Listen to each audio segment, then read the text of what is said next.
Bora falar de futebol? Cruzeiro e Palmeiras, jogo decisivo para as duas equipes. Todo jogo acaba sendo decisivo nessa reta final, mas o peso desse confronto para esses dois times tem muito a ver com essa temporada e com a próxima. O Palmeiras muito mais com essa, o Cruzeiro muito mais com a próxima. Nós estamos falando de um Cruzeiro, começando pelo mandante, que neste momento luta para conquistar a vaga na Copa Libertadores da América, que não veio com o vice-campeonato da Copa Sul-Americana. Havia a expectativa, havia a esperança de conquistar essa volta à disputa do principal torneio continental da América, justamente com esse título. Seria uma volta em grande estilo, mas não aconteceu.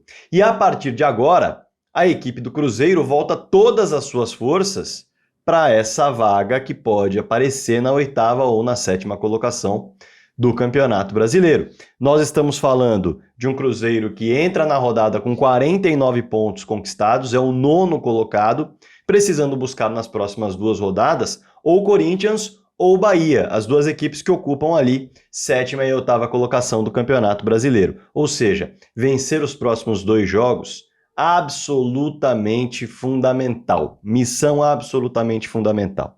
Por outro lado, se o Cruzeiro busca essa colocação pensando na próxima temporada, o Palmeiras já tem a próxima temporada resolvida. Sabe que vai disputar o Super Mundial, sabe que vai disputar a Libertadores, porém, ainda luta pelo título brasileiro. Então, tem muito a ver com a atual temporada, a importância desse jogo para o Palmeiras, que neste momento está a 3 pontos do Botafogo, porém com o mesmo número de vitórias. Ou seja, caso o Palmeiras vença o Cruzeiro e a equipe do Botafogo perca o confronto com o Internacional, que é o melhor time do segundo turno, importante destacar isso, o Palmeiras assume a liderança na penúltima rodada e depende apenas de si para ser campeão brasileiro num jogo em casa contra o Fluminense. Esse é o cenário. Isso mostra como esse jogo ele é fundamental para as pretensões do Palmeiras nessa temporada e do Cruzeiro para a próxima temporada. Um Cruzeiro que, inclusive, já está, pelo que se sabe, acertado com o Gabigol. Imagine, não é um salário baixo, você entrar na próxima temporada sem o rendimento da Copa Libertadores da América, com uma Copa Sul-Americana na conta, que tem, é verdade, um pagamento interessante se for comparar a outras competições na América do Sul, mas não se compara ao que rende a Copa Libertadores da América. Então, em relação à importância para os times, acho que está bem claro, né? Aí a gente tem que mergulhar no momento das equipes. E é bem interessante olhar para isso, por quê? O Cruzeiro vem num momento de absoluta instabilidade. E não só por conta da perda do jogo decisivo da Copa Sul-Americana para o Racing, não. Desde que Fernando Diniz assumiu o comando do Cruzeiro, nós estamos falando de 2 vitórias em 13 jogos. Vitórias contra Lanús e Criciúma. Nas últimas 10 rodadas, para se ter uma ideia do aproveitamento deste Cruzeiro, a equipe somou menos pontos dentro do Campeonato Brasileiro do que o rebaixado Atlético Goianiense. Sim, você não ouviu errado. Menos pontos do que o lanterna do campeonato. No retorno, inclusive, o Cruzeiro tem apenas 5 times em aproveitamento atrás dele. O Atlético Goianiense, o Atlético Paranaense, o Criciúma, o Cuiabá e o Red Bull. Equipes que lutam contra o rebaixamento. Equipes que lutam contra o rebaixamento. Esse é o momento do Cruzeiro.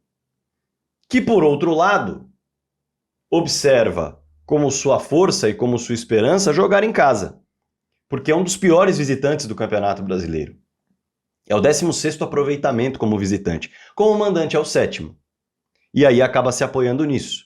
Tem 10 vitórias, 5 empates e 3 derrotas. A última vitória, inclusive, do Cruzeiro foi justamente em casa contra o Criciúma por 2-1. Depois, aí falando da temporada como um todo, não só jogos como mandante, 2 derrotas e 2 empates. Perdeu para o Racing, perdeu para o Corinthians e vem de 2 empates contra Grêmio e contra Red Bull Bragantino. Esse é o momento do Cruzeiro, turbulento, difícil e com muitos desfalques, Já já eu vou mergulhar nisso, porque antes eu tenho que trazer o momento do Palmeiras no vídeo, que vem de uma derrota muito dolorosa para a equipe do Botafogo. Não há dúvida de que o time viveu um período muito complicado, porque sabia que tinha o título na mão.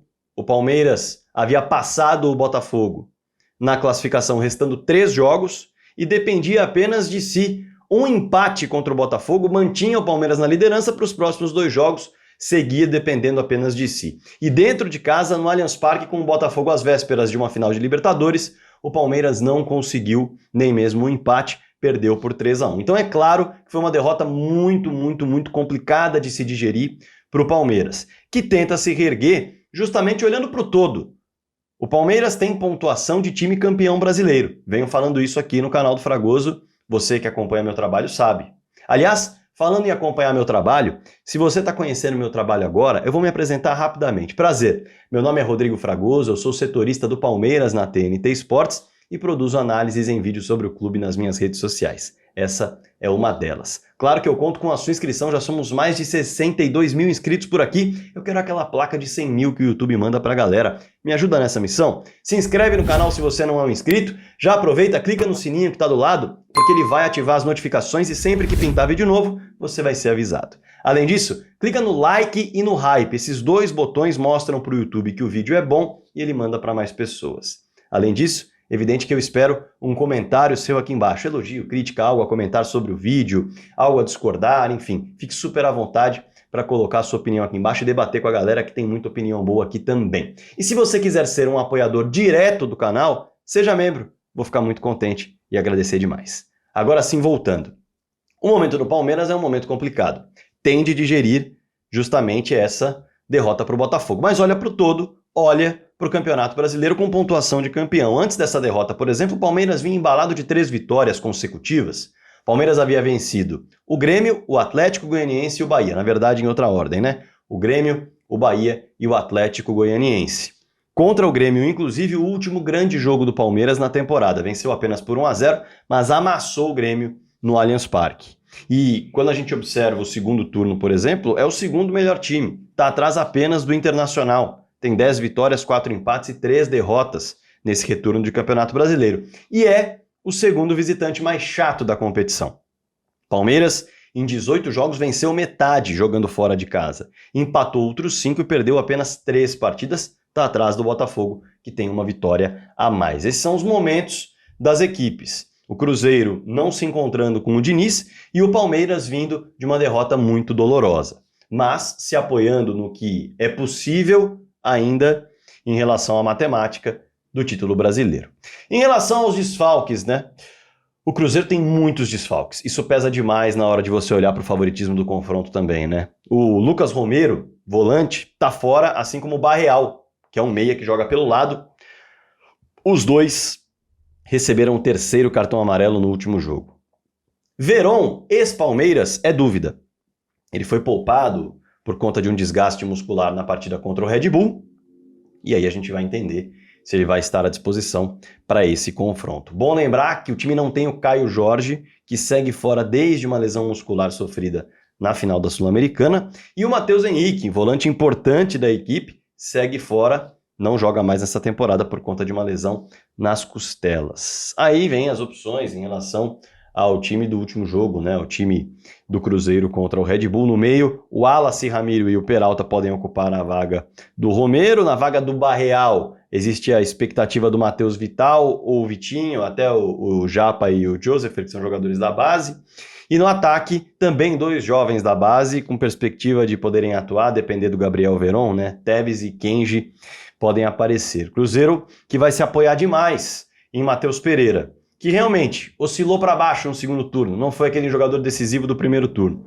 Mas, quando você observa os últimos 2 jogos, você vê os passes, você vê as jogadas saindo, você vê ele como a mente criativa de fato dessa equipe do Cruzeiro, que não se encontrou com o Fernando Diniz e antes com o Seabra vinha numa queda de rendimento.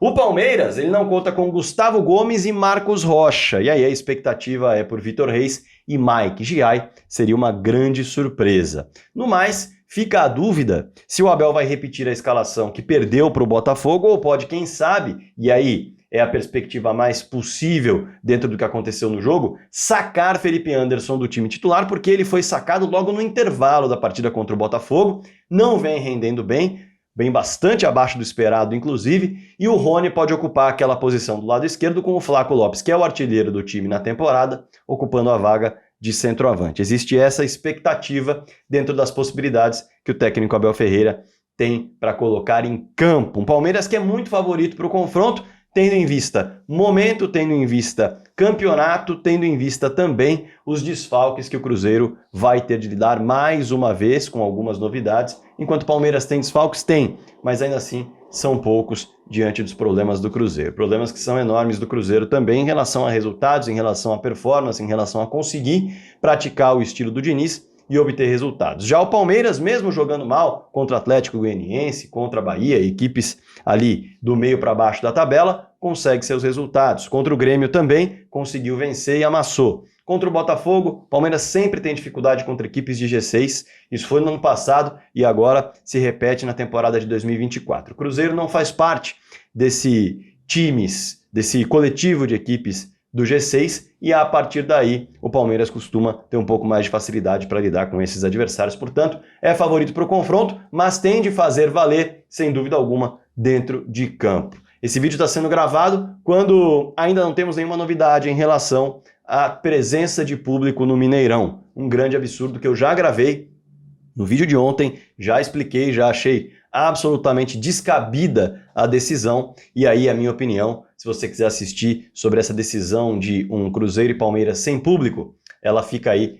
no vídeo para você poder clicar e acompanhar e deixar a sua opinião por lá. Assim como eu espero a sua opinião aqui embaixo, com a sua expectativa em relação a esse jogo, em relação a esse duelo entre Cruzeiro e Palmeiras em Belo Horizonte. Quem vence? Quem leva a melhor? Quem vai conseguir alcançar o seu objetivo ao final do Campeonato Brasileiro? Fique super à vontade para comentar aqui embaixo. Espalhe o vídeo para todo mundo. Clica aqui no botão inscrever-se se você ainda não se inscreveu. Me dá essa moral, eu quero chegar nos 100 mil logo. Assim como clique também no sininho para ativar as notificações e receber um aviso sempre que pintar vídeo novo aqui no canal. Não se esqueça de clicar no like e clicar no hype também. Tudo gratuito.